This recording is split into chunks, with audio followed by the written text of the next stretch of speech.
Boa noite. Que Jesus nos abençoe, nos ampare, que nos ilumine na sua paz e que nós possamos nos encontrar no coração de Deus, que a espiritualidade amiga nos possa auxiliar e nos intuir, nos instruir para o trabalho dessa noite. Que assim seja. Eu não sei quanto a vocês, mas de vez em quando dá vontade de parar, né? No trabalho de autoiluminação a gente está falando. Porque tem horas que a gente olha para dentro da gente mesmo e parece que tudo que a gente quer fazer é fugir. Fugir do mundo, fugir da gente, porque a gente acaba encontrando dentro de nós um monte de coisa que nos incomoda, um monte de coisa que já não deveria estar ali, um monte de coisas que nós sabemos que não são corretas, não são certas, mas persistem ali, estão ali dentro de nós mesmos. E a gente recorda que Emmanuel, em uma das suas obras, analisando uma passagem de Paulo, uma passagem de uma epístola que diz assim: purifiquemo-nos, coloca Emmanuel da difícil tarefa de purificar. Porque todos nós trazemos conosco mesmo milênios e milênios de equívocos, de decisões erradas, decisões e escolhas infelizes, e isso nos parece muito pesado, se torna muito pesado. E quando nós adentramos a doutrina espírita, quando nós retomamos esse contato com o Evangelho de Jesus, agora mais esclarecido pela doutrina, nos parece muito pesado isso, porque nós já não queremos muitas coisas em nós e nós temos vontade de desistir. Mais ou menos como aquela parábola, aquela lenda oriental que diz que um discípulo procura um mestre com o objetivo da autoiluminação e depois de algum tempo iluminando-se a si mesmo interiormente, volta ao mestre e diz assim: eu não posso mais continuar. Não posso mais continuar porque eu vejo dentro de mim muita sujidade. É como se teias de aranha, pó e toda sorte de sujeira estivessem acumulados diante de mim. Antes eu não percebia, agora eu percebo e não consigo conviver com isso, eu preciso parar. E o mestre então o tranquiliza dizendo que não é a autoiluminação que traz isso para dentro dele. Porque isso tudo sempre esteve ali, sempre fez parte do seu ser, só que antes ele não conseguia perceber, e agora que ele consegue perceber, se torna mais fácil limpar. E ele poderia escolher entre abandonar-se a si mesmo, abandonar-se à sujidade, ou entregar-se à difícil tarefa de conhecer-se para promover a transformação que é necessária. E o discípulo então retoma o seu caminho de autoiluminação. E conosco é assim, porque nós conhecemos as páginas da doutrina espírita que nos dizem que todos nós surgimos da mesma forma, simples e ignorantes, que nascemos sem nenhum desabrochar das propriedades espirituais ainda, que nascemos sem o conhecimento de nós mesmos, sem o conhecimento das nossas relações com o mundo, com o próximo, e nem das consequências dessas relações.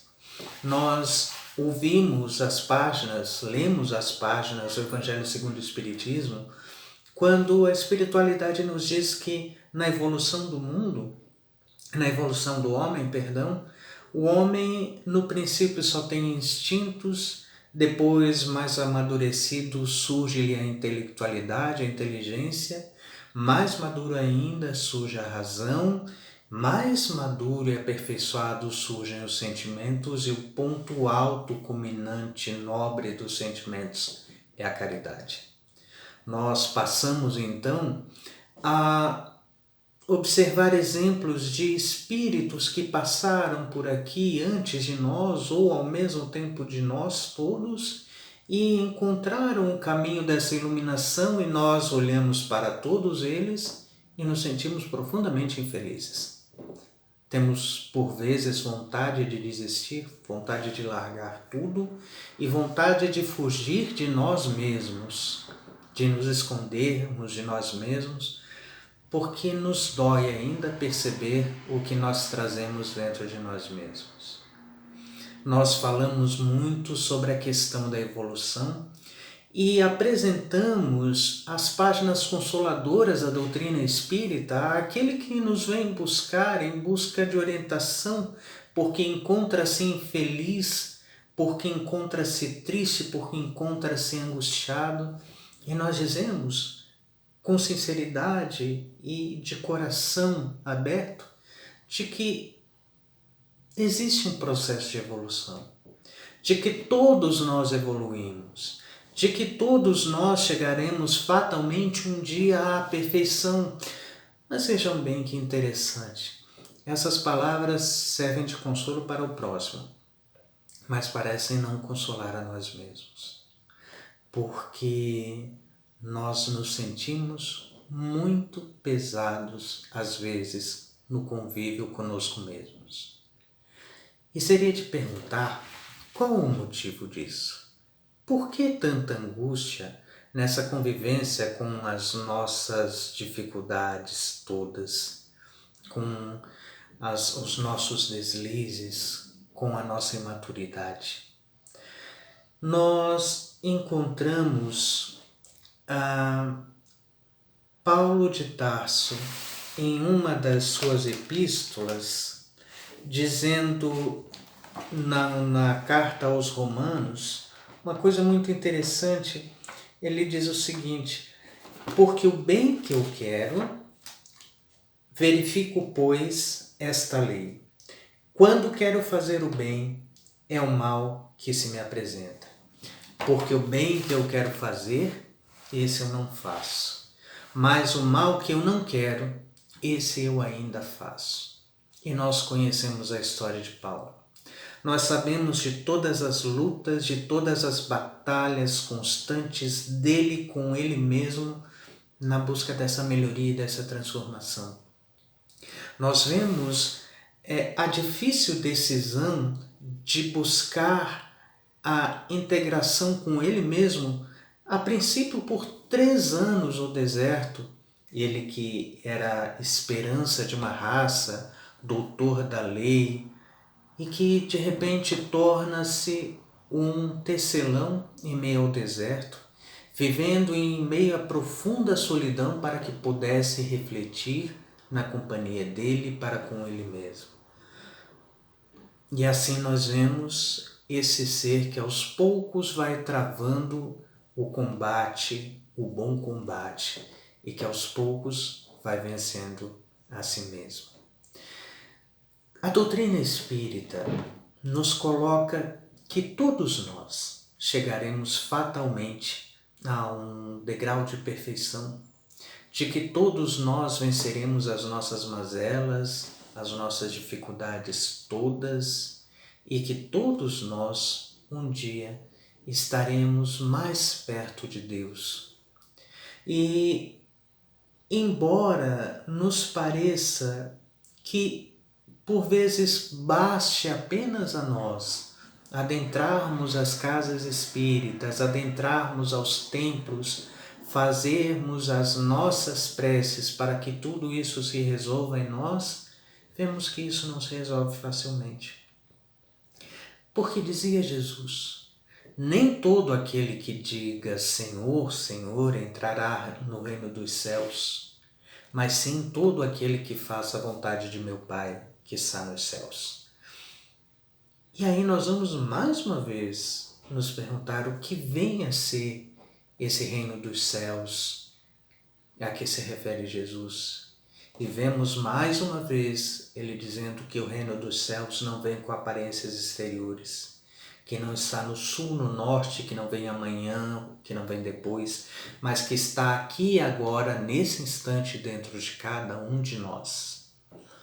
E aí nós percebemos que o que Jesus diz é que não nos basta o culto exterior, a adoração exterior para que nós possamos adentrar esse reino íntimo, que nós possamos encontrar a nós mesmos e encontrar também a Deus que não está fora, mas que está nesse reino, dentro de nós mesmos também. E que nesse trabalho, fazer a vontade do Pai que está dentro de nós mesmos corresponde à resposta da espiritualidade a Kardec quando este pergunta onde está escrita a lei de Deus? E a espiritualidade responde, na consciência. A lei de Deus está escrita em nós mesmos. A lei de Deus é a manifestação da vontade, da onipotência, da onipresença, da onisciência de Deus em todos os lugares, mas naquilo que nos toca, naquilo que nos diz respeito, principalmente e fundamentalmente dentro de nós mesmos. A lei de Deus está escrita em nós. E Jesus se refere a fazer a vontade do Pai que está nos céus dentro de nós, entendendo que essa vontade é a mesma vontade que está dentro de nós. É a mesma vontade que nos impele a romper com o passado e buscar a transformação, a elaboração, o crescimento de nós mesmos. É a nossa própria necessidade. A lei que encontra-se em nós mesmos é que nos busca fazer romper com o passado. É que busca nos fazer encontrar um novo caminho, o caminho de nós mesmos, o caminho de autodescobrimento. E nós vemos que Jesus tem a oportunidade de dizer que o que importa não é como começa, como a história começa, mas sim como a história termina. Naquilo que dizia Francisco Xavier, Chico Xavier, quando diz que ninguém pode voltar atrás e fazer um novo começo, mas todo mundo pode recomeçar agora e fazer um novo fim. E Jesus, contando a história dos dois filhos, nós conhecemos como a parábola do filho pródigo, depois de contar a parábola, a história, vira-se aos doutores da lei e diz para eles que vestiam-se com vestes, com túnicas ornamentadas, e cada ornamento significava uma virtude exterior, que muitas prostitutas, ladrões, cobradores de impostos os precederiam no reino dos céus. E isso deve ter chocado muito aqueles homens da lei, aqueles homens da religião, porque as prostitutas, os ladrões e os cobradores de impostos eram considerados como o pior da sociedade, como a pior parte, a parte mais marginal da sociedade. E era uma grande ofensa. Mas Jesus dá uma lição que serve para todos nós, dizendo que não importa o que se fez até então, o que importa é a transformação a partir de então.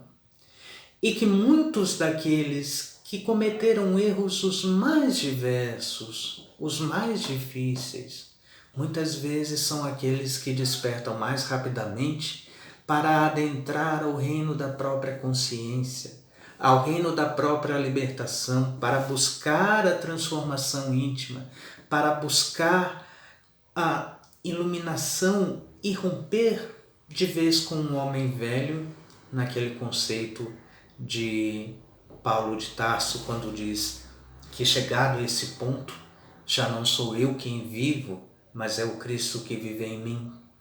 E naquilo que diz Joana de Ângeles, que quando alguém conhece verdadeiramente a Jesus, nunca mais consegue ser a mesma pessoa.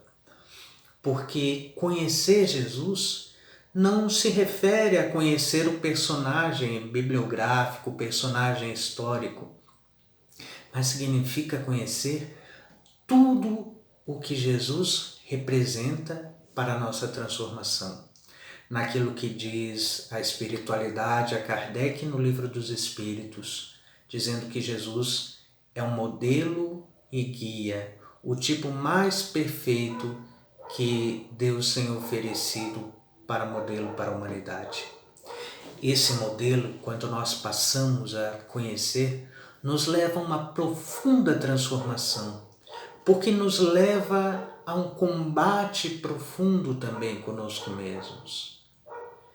E também Jesus vai ter a oportunidade de nos dizer que na vida tudo segue patamares de evolução, que também nós seguimos patamares de evolução, que também nós passamos pelos períodos de evolução, de crescimento, de desabrochar.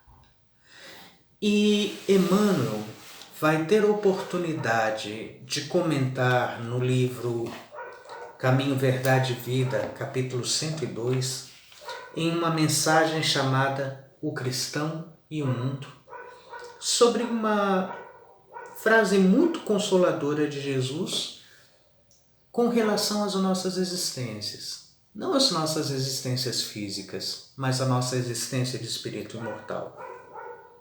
É a passagem que está em Marcos, capítulo 4, versículo 28, quando Jesus diz: primeiro a erva, depois a espiga, e por último o grão cheio na espiga.